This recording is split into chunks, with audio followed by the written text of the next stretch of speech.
But if you have a skirt, a fuller skirt especially, and you choose not to put pockets in it, I just don't understand. I don't understand that. We have different values.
Hi, my name is Bethany, and this is the KnittingThru podcast. Today is November 3rd, and usually I say that I don't know where the time went and I'm not ready for this month or anything, but I am, right? I feel very in season, which is nice. Doesn't happen very often for me. I think some of that has to do with the projects that I've been working on in October, which is great. I was wearing my champagne cardigan all day, but now I'm all warm because I've been cleaning and like this space where all my yarn is and trying to get ready for today and for Christmas project season, right? So Halloween is over, and maybe I should have been casting things on before now, but it's now time to hyper focus on those things. So we're going to be doing that. But before I do that, I'm going to talk to you guys about what I got done for October.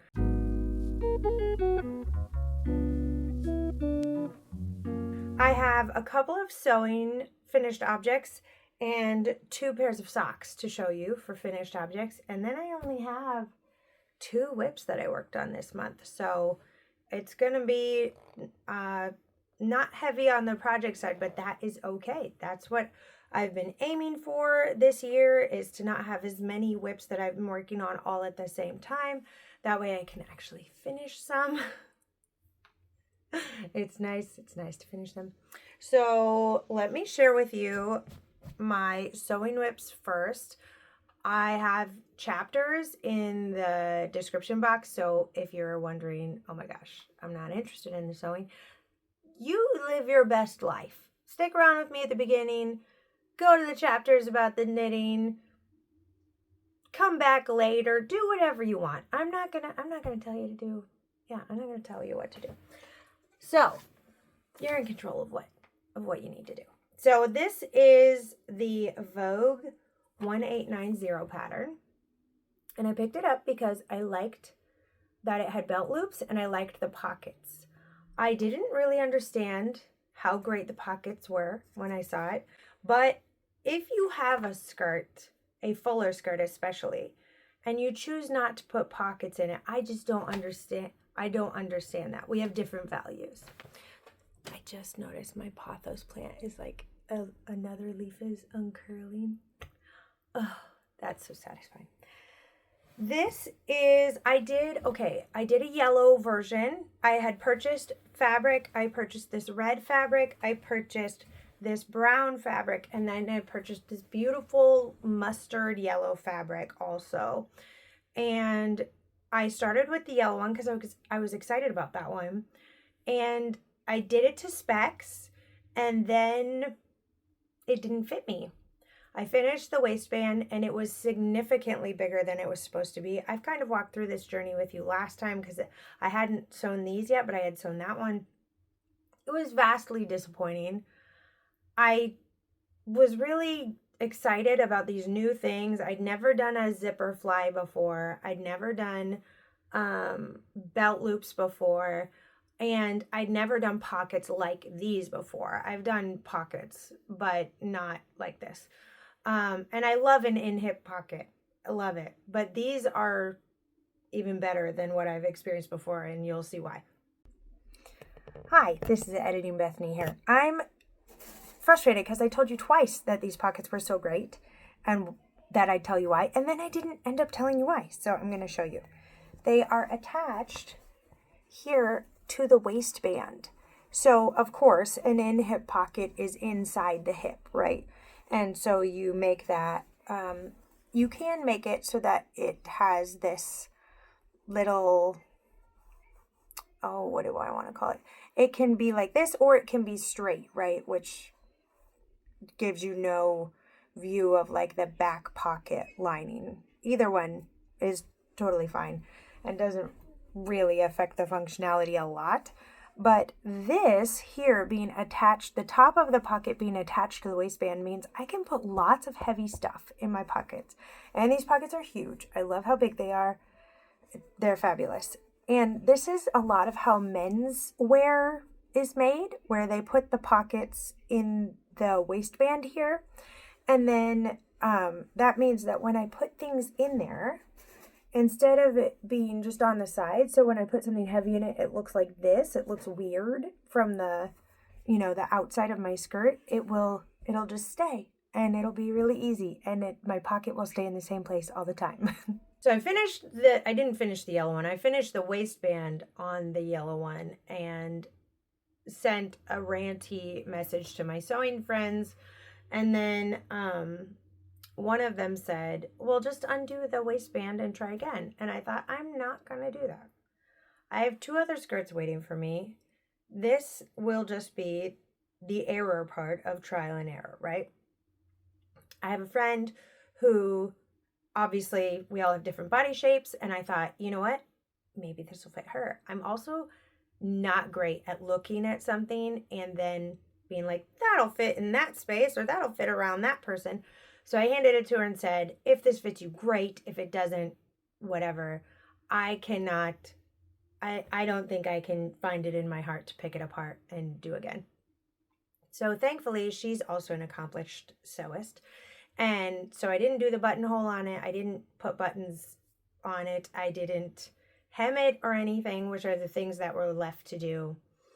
But she said it fit her perfectly, and that was really great. And she's excited to finish it. So that's great. And I felt like after hearing that, I could move on to editing this for myself. So the waistband was not hard to adjust, but if you do pick up this pattern, I would say it's not a good pattern because the math should work, right? But the I wanted to say assets, but that's not exactly what I wanted. The details of it are nice. So the pockets are nice. The fly is nice. The belt loops are nice, which were all the new things that I learned to do. Very good. And of course you can adjust the length, but I like how long it is because in the fall and winter, I like the longer skirts. I don't like the wind on my body unless it's like so hot in the summer. That's it. So I wear blankets when it's really cold, essentially. But these are really great because I wear a belt with my pants most of the time. And I wanted to be able to wear a belt with these as well. So I started with the brown one. I really like the brown one. I added these contrast pocket lining in them. I was inspired by Stephanie of Edible Thoughts Makes. Her podcast is fabulous. You should go watch her. And she even had this same mushroom fabric, and she did this for a different dress. But it was really wonderful. It looked really cute with the contrast pockets on it. And I thought, I have that fabric and that would be adorable. And so I got a remnant at the store for this pocket. So I still have some left over, which is great. But yeah. Oh, there's a tail here. This is all I purchased it for. So there's a bunch left over. I might make like a runner or something from it, but I don't know if that's a this year thing. So this one has, I think, toothpaste on it from yesterday. That's okay. I brought it in here before I washed it because I didn't have time to wash it before the podcast. And that's just, that I love though. I'm not just tooting my own horn. I love other podcasters who will bring in like socks that are all, like you can tell they've worn them. You know, they're clean, but they've worn them. And so that is actually one of the best marks of a good project to me, is that you can tell that someone has worn them. So this one is so fun. This one might be my favorite one. And I didn't have enough of the mushroom fabric. I thought I did somewhere. So I just did it on the part you can see on there. No one else but you and me will know. So I also, so there's pleats, right? So after realizing that the pattern was faulty, because I checked and checked and checked, I remeasured myself thinking, okay, these pattern pieces have been on a chair for months. Maybe my body has changed. Maybe that's it, because that's always the first thing that I feel like a lot of women think is like, oh, the problem's with my body. So then I measured myself and I was like, no, that says what I thought it was going to say. Then I have a 37-inch waist. So I go to the pattern. What should I do for a 37-inch waist? Go over here. Yep, that's the size I chose. That's the one that I should have chosen, and it's not coming out. So what I did was I zhuzhed the pleats a lot. I just kind of did what I thought felt nice. And then because you do the fly, you're supposed to do the pleats first, actually. But I did the fly, I did the pockets, I did the back and the sides together, and then I did all the pleats when all the pieces of the skirt were connected so that I could put it around my waist and like adjust it here and here. Then I matched up the waistband pieces with the skirt and how that lined up. So like and it was the side seams. There wasn't a problem with the front or the back, but it was just the side seams. There was something wrong with the way that was lining up. So I cut off a significant portion. It was 3 to 4 inches too big when I finished it. So I had to cut about a 2-inch piece off both sides for it to work and to match up with the side seams there. So I did that, did all my waistband stuff. It worked wonderfully. I did the brown one, second. So I'd done the yellow one, then I did the brown one because I thought, I like the red one better than the brown one. And so if I'm going to mess it up, I'd rather have the red one be my third try. So the only thing that I think what is better on the red one than the brown one, and I adjusted this for, this one the next time, is that the pockets are a little further back on the brown one. You can see they're like not quite on the side, so it's a little further back. And on these, they're exactly where they're supposed to be. Yeah. So what's wonderful is that adjustment didn't take a lot of brain power, and this being a little further back hasn't been bothering me. I've worn the brown one a few times now, and it's just a little, not enough that it would trip me up throughout the day. So those are 2 successes, which is great. And I think I might buy the pattern again. I started throwing away all the pattern pieces and stuff. Oh no, I feel here on me. I started throwing away all the pattern pieces when I was finishing up the project. And then I was thinking, you know, I might want to make another one out of wool. This is a brushed flannel that I got from Joann's. Brushed cotton, brushed flannel, something like that. It's very comfortable. It's very nice. But I feel like the pattern on it makes it look, you know, a little sturdier. So that's those sewing projects. I did those over the weekend. What I'll often do is cut out the pieces to something at some point. It'll sit there for a while, and then one weekend I'll just find it within me to want to finish it. So I started, it took me 2 days. It took me a day and a half for the brown one. And then I had, you know, a half a day left on Sunday for the red one. But then it took me till Tuesday to get that one done because, of course, that's during the school week and I need to teach my kids and all of that stuff. So we had things to do, you know, we had lives to lead. I was a little frustrated at the time because I was trying to get it done, you know, while my husband was at work, and I'm solo parenting during the day, right? Trying to get things settled so I can run the machine. But 4 days is actually really great for 2 skirts. So, yeah. The process at one point was a little frustrating, but the timeline and having 2 successful skirts to wear is just really, really great. So the next finished object that I have is this pair of socks. I absolutely love these socks. They're just a vanilla tread heavy pair of socks. That's all they are. The only special thing about them is what's in my heart. I knit the first pair of socks I ever knit with this Clover Colors yarn. It's a Patons Croix yarn. And I probably have 25 or 20 grams probably of both, like, together, right? Cumulatively of both 50 gram skeins left. I love these. Everything that I would have done the first time that I knit them, had I known what to do, this is what these are. The first pair wore out because I wore them all the time. And I realized after that I'm a little hard on my socks, which is why the tread heavy sole pattern was born. And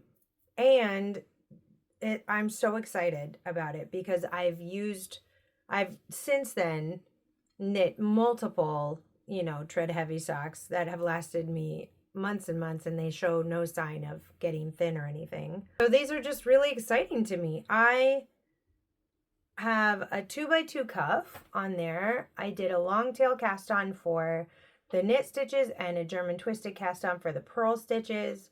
I've got 20 rounds of 2x2. I've got about 60 rounds for the leg.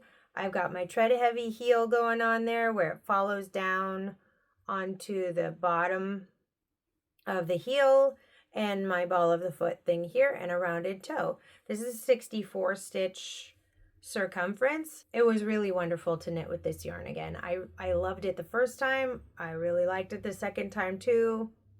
It's really wonderful. So yeah, these have already entered rotation. The skirts have already entered rotation. Everything that I finish almost immediately goes into the rotation, unless I finish it, you know, on the day that I'm podcasting. But that's really great because I love the marriage of beauty and functionality. That's one of my favorite things. The second finished object is my Apple Orchard test knit socks. The test knit ended a while ago because you only need to finish one sock to know if the pattern is good. And it was beautiful. Look at that lace pattern. Oh, how lovely. So the Apple Orchard, oh, by the way, the tread heavy sock is I feel like it's my baby. I didn't invent it. It's an old technique, but I searched and searched and searched for it because I wanted a way to reinforce my socks and I couldn't find it anywhere in a pattern. And so I just took it and made tutorials for it on YouTube. So I have a playlist here on YouTube If you just search tread heavy sock, it'll come up for you. And the magic is in the heel turn. After you get that, you'll probably totally understand what's going on. So these are the Apple Orchard socks by Judy Jewell of the Autumn Acorn. She's just a lovely, lovely soul. I loved doing these. These were for my daughter. I cast them on for her on her birthday, which was August 22nd. That's right. It is November 3rd, and I cast these on August 22nd. So the first one I finished in September. And the second one, she asked me if I could finish it for Halloween because she was a princess and she wanted ruffle socks and she thought it'd be very fancy for her princess costume. Now, I got to about here when we were supposed to go trick-or-treating. I tried to get it done by then. I picked it back up. I think I had finished the leg at that point. I picked it back up about 4 days before Halloween and still was not able to get it finished because of all the Halloween costume things that we were trying to do. She was very understanding. We threaded I cut the yarn. I put the yarn tail, just took a needle and wove it through all the stitches so that we wouldn't lose anything. She still put it on and put it in her boot, and nobody knew. She and I were the only ones who knew. Well, and the rest of our family, but yeah. And then she took it off when we got home from trick-or-treating, and I finished it the next day. So I finished, technically this is in November, right? Because I finished it on November 1st. But this is just such an enjoyable lace pattern. It's really easy to memorize. And it's just so cute. It's really cute. I love this pink. This is very much my daughter. Very much what she loves. Now you'll notice I did a tread heavy heel turn here, but I didn't continue on this one because with my kids' socks, I don't always do that. They don't necessarily, they grow out of them. And so it's not always necessary, but I forgot on this one and I did do it there, which is fine. It's on the bottom of her foot. No one else is gonna know. So these are beautiful. She loves them. You should check out the pattern. I'm planning on making a blue pair for my daughter, my younger daughter, for her birthday because blue is her favorite color. This pink is Janie's favorite color. So I love it. The contrast yarn here is a Sophie's Toes sock yarn. I do not know the colorway name. It was gifted to me and I've somehow lost the tag, but I just thought it was perfect with this pink. And then this is do I have the tag? I do have the tag. Okay. This is a yarn from Craftily Dyed Yarn. Cute little sheep. Is it going? Come on. Come on. Cute little sheepy guy. And then this is called Buried Treasure, like berries. Get it? So punny. So 75-25. It was a 50-gram ball because this is not my vibe. This is Janie's vibe for sure. So I didn't need 100 grams in this color, but I definitely have some left. I think it's over 20 grams left on here. I need to weigh it and see so that I can put in the Ravelry project page how much I used, which I realize I am months and months behind my project pages. I do generally get them caught up every quarter and then once again, before the beginning of the year, but oh my goodness. I'm so behind. But I don't really feel that bad about it because I have this whole thing where I spell it out, right? So if you saw it here, that you could just listen to me. If someone's searching, I do like the notes on the Ravelry project pages though when I'm looking at stuff. So for those of you who are good at keeping up with your Ravelry project pages, good on you because that's really helpful to me. And I want to be that type of person. I'm not yet.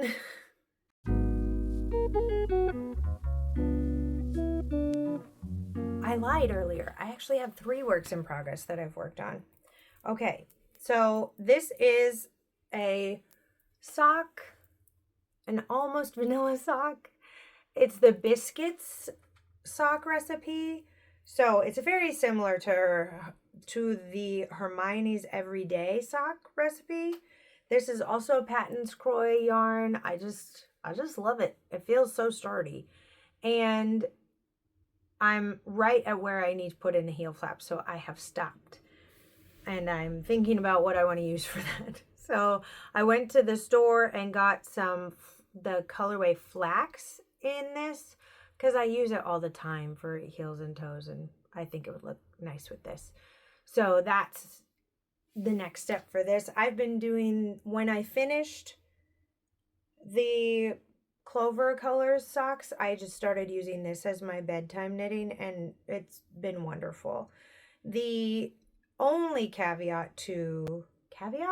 the only downside to having the biscuits sock as my like bedtime knitting is that every 5th row I do have to watch what I'm doing. That's not a lot of times. And when I'm going to bed, I can totally handle that. That's fine. But where were we going? Oh, we were going to a play. My dad was in a play. He was in Treasure Island. He was 2 very scary pirates. He did a really good job. And my kids and I went to see him there. Oh, shoot. My kids and I went to see him there, and they loved it. We had a fabulous time. But usually if I'm going to be in the dark somewhere, just sitting watching something, whether it's the movies or a play or something, I'll bring, even the symphony, I'll bring my stockinette knitting with me. And this isn't purely stockinette. And even though I could probably keep track of knit 3, purl 1 for the 5th row, this is a free pattern, the biscuit pattern. So I'm not there's not secret sauce. So, but I don't think I would be able to keep track of what row I'm on. So I did not take these with me to Treasure Island. This is called Midnight Orchid. So I have another 50-gram skein here because a 50-gram skein does not give me 2 socks. I usually have a little bit left over, but yeah, we'll see. It's always a gamble, right? Because you don't know. Every skein is different. So I got 2 here. I'm really excited about that because I have all these socks on deck. I should probably take a picture of how many socks on deck I have because I love doing that. I love having socks just ready to knit and they're already on the needles. So that's just what I've been doing. So did I say everything? Biscuit sock pattern, Midnight Orchid yarn, about to put in the heel. I think that's it. Oh, what I was going to tell you was, I think even at a leisurely pace, what I finish if I'm working on socks is two socks in a bit, during the month. And that's honestly not bad. I was surprised that happened last month and this month. I got one of each pair of socks. Yeah, done. And then I got the other matching sock for both of them done this month, right? I got the first sock on both of them done last month in September. And then the second sock's done in October. And then this one done. So I'm just really pleased with myself. This was really great. So, the bit from September was that I had a bit of the second socks done for the other pair, if that makes sense. So I'm going to continue on with these. I think they're so cute. Right now they're for me, but who knows?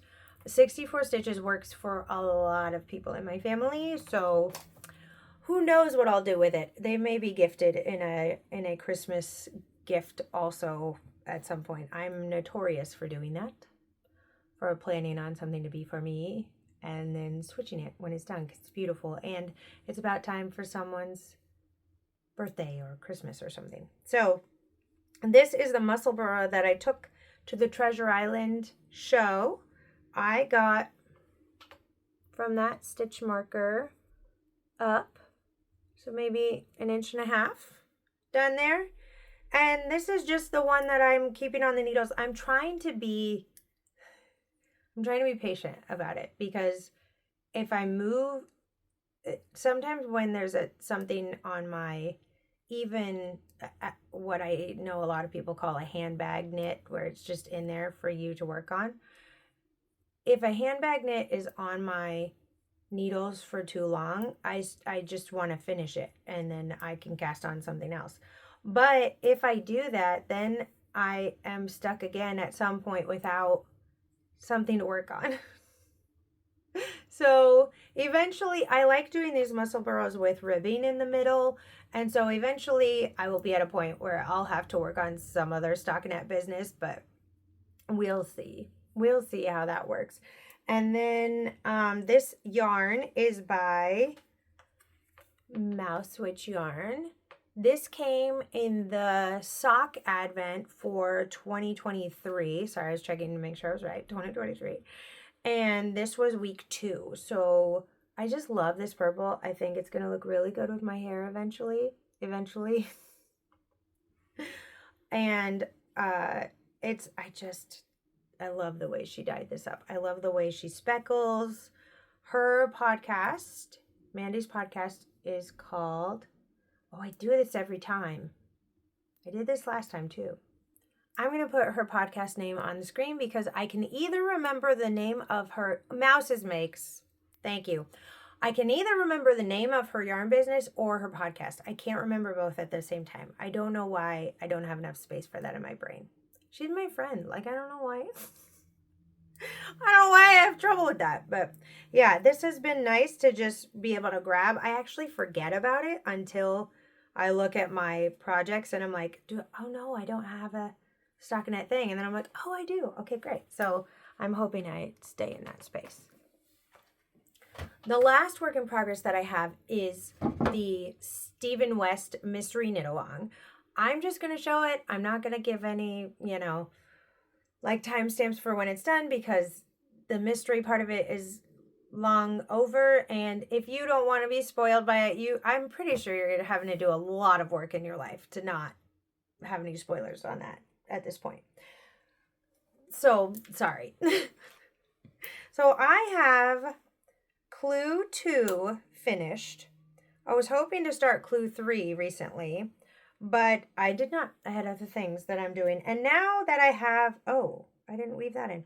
Now that I have Christmas knits on the brain, I don't know when I'm going to get this done. I really love it and I would like to, but I have no idea. I have no idea when it's going to be able to be done. It may be a January thing. The last time I was involved in a Stephen West knit along that I saw through to the end, I've always purchased the pattern and I've always cast on and tried it. But the last one I did was Shawlography, and I absolutely loved that one. The first and last one I did was Shawlography, and I absolutely loved that one. This one I also adore. It's beautiful. It's obviously really, really big, right? Very big.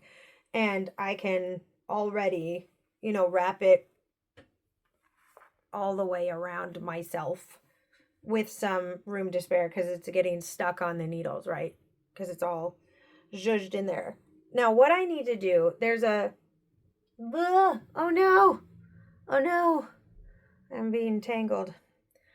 What I need to do is, Clue 3 has this border that you can put on, and then you can put on an extra border if you want it to be super big.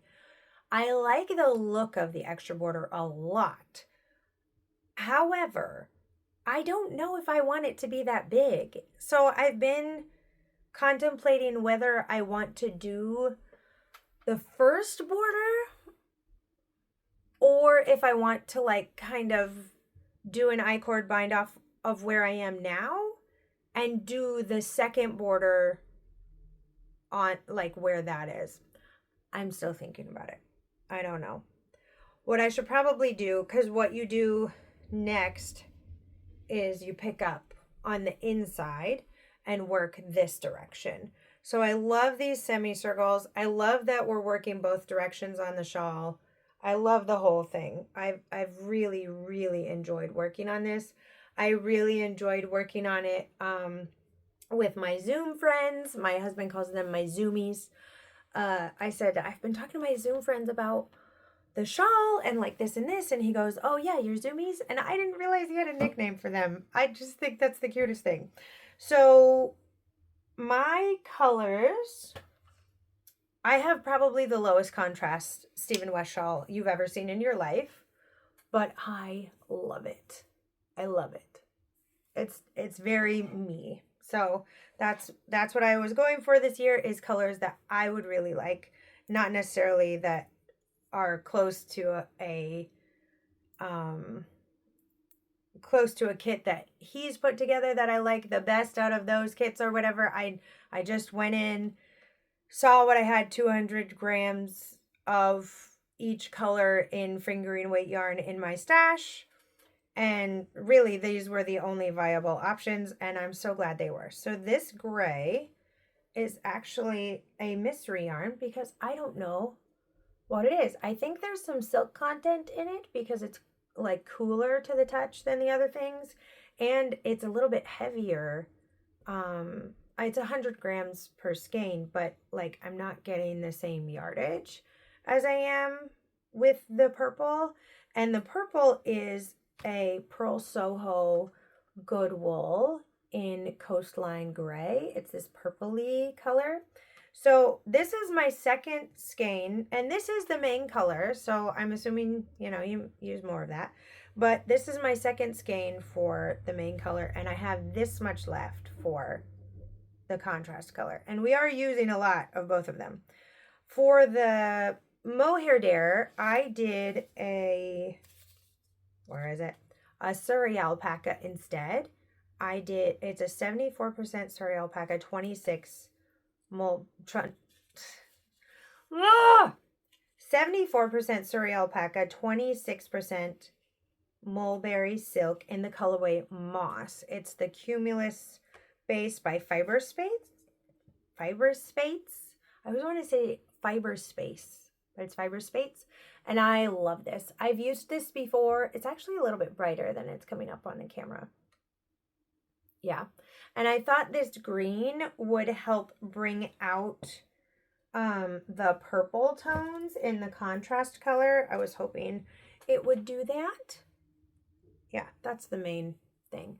So you'll see here, I've actually put a stitch marker here. My brioche situation, and this is another reason why I think there's silk in this, is just a little bit slipperier than other things. So I have this here because this stitch got lost. I dropped that somewhere. And this happened on my first section of brioche as well. So I went through here and double checked, and I have one. Where is it? Right there too, where I lost one. And so I need to go back and tack those in so that I don't lose my stitches. I was a little bit, I was really grateful that I found them before they had run or anything. This is where I had to switch my yarn, so I haven't woven that in. And believe it or not, I have woven in several ends, but this section I have not woven them in yet, which is fine. So it's huge. Guys, the rows were so long by the end of this section. Oh my heavens. I was just trucking along, and I really enjoyed the brioche sections, and I really liked the welt sections on the shawlography one, which you are losing, length with that because you're picking up a lower stitch. And of course with the bubble stitches you do that as well, but the bubble stitch sections, I don't know why, but I just didn't like those as much. I think I was ready to be done by the time I was done with these long rows. So now there's like this section of triangles that you're supposed to finish down, and if you want, that can be the end. But if you don't, you can pick up stitches along it and do another border on the end. But I think I'm going to see, I think triangles come up again like a triangle shape, comes up again when you pick up from this side. So maybe it'll make sense to have both of them on there, but I'm still contemplating. I think the best decision I can make is taking it in first. And I have 2 needles to do that, so I can. And honestly, even if I didn't, I could just put, the ends on these and use this for the inside. So that's fine. So who knows when that'll be finished. I have lots of Christmas gifts to cast on. And I'm really excited because the people that I am knitting for Christmas are very appreciative. They're just really appreciative of homemade things, handmade things. And so I want to gift, I'm pretty sure everything that I'm gifting my sister, I have my sister for Christmas, is going to be handmade. I'm very excited about it. So that's my plan. But that means I need to get a move on. I need to have a fire under my seat if I'm going to get these things done. So I'm pretty sure that everything that I'm working on personally is going to go on the back burner until the end of like the first week in January. There's Christmas, right, which has enough knitting in it anyway. But then I have 3 birthdays in our family. My daughter, my sister, and my mother all have a birthday in December. And then my father's birthday is January 2nd. So I always include his birthday gifts and my mom and my sister and my daughter's birthday gifts in Christmas time preparation, because if I don't, I forget and I feel awful. So that's the plan for that. But that's a lot of knitting for Christmas gifts, for birthday gifts, and then all the Christmas things that I want to make. So yeah, I say this every year that I should have cast these things on beforehand. Oh well. I told my husband that I'm not going to be stressing out about a lot of things. If for some reason I don't have them done when I want to have them done, I'm going to gift them to them on the needles and then take them back and finish them. So that's my plan. Last year I made a pair of socks for each of my kids to put in their stocking, and I'm going to try and do that again this year. I'm going to cast on an apple orchard pair of socks for my daughter today, because she's going to love it. And then they'll both have a pair. I always feel like it's important to, make it fair, because my kids grow so fast that they're very close together. So I get it for people who have kids who are a little further apart, right? Like saving things and putting them aside for the next person. But if I don't keep track, they're just not going to get it. And my 2 youngest have the same size feet. So I'm just knitting for everybody at this point. And my son has the same size foot as I do.